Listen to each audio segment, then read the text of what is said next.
亲节快乐吗？谢谢。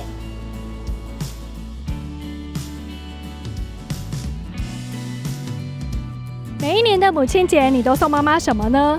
根据调查，妈妈对于母亲节礼物的满意度只有40%。送礼想要送到心坎里，手滑就要滑对方向。我们这就找地方妈妈，听听妈妈最想要什么礼物。以往的话，我们都是在外面吃，就订餐厅吃啊。那今年因为肺炎的因素，所以我们今年应该打算在家里吃吧。可能就是买个蛋糕回家，跟妈妈一起庆祝。在家最安全。应该在家里过的，可能就回去要帮他们煮饭，就在家里吃，也不方便带到外面去。通常都在外面过，懒得煮。今年母亲节应该都是在家过吧？应该在家吧，不要外出了。在家，因为防疫期间。我以前有送过我妈一个名牌包啊，但是被她骂了很久，她说她又用不到。结果隔一天看她跟邻居在那边分享说那是她儿子送的。一只手机啊。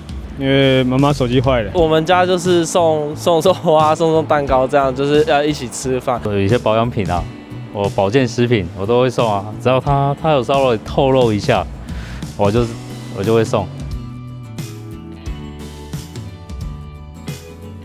我不喜欢运动的，所以健走鞋对我来讲，而且我喜欢穿高跟鞋。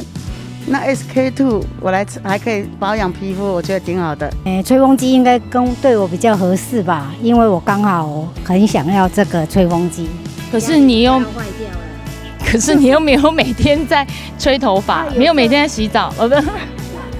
吹风机，我觉得把头发弄漂亮一点比较重要。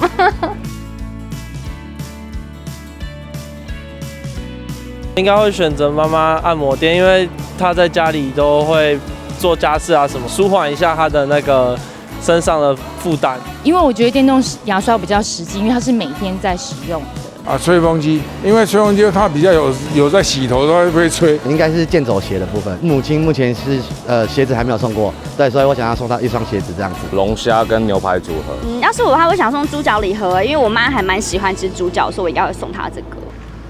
应该会送猪脚吧？猪脚好了，因为我喜欢吃猪脚。那一起吃了，一起吃。我非常感恩，对，时时刻刻都在心中。辛苦你了，然后把我养这么大，然后谢谢你照顾我这么久。妈辛苦了，我爱你。妈，我爱你。谢谢妈妈，谢谢妈妈把我生下来，然后我也因为妈妈已经失智，年纪也大了，然后我们也不想奢求妈妈会更好，但是只要她平平安安度过余生，我们就很高兴了。我想跟我母亲说，母亲节快乐。我希望全天下的母亲母亲节快乐。经过 Now News 的调查结果，几乎有90%的人选择在家度过母亲节，简单在家吃顿饭。而大家最在乎的母亲节礼物，因为网络上有许多优惠折扣，同时又能减少接触，所以大部分的人都从网购下手，选择实用性质高的礼物，像是保养健康类型、美妆时尚类、实用小家电，或者是应景的美食等等。希望今年母亲节大家都能平安度过。Now News 祝福每一位妈妈母亲节快乐。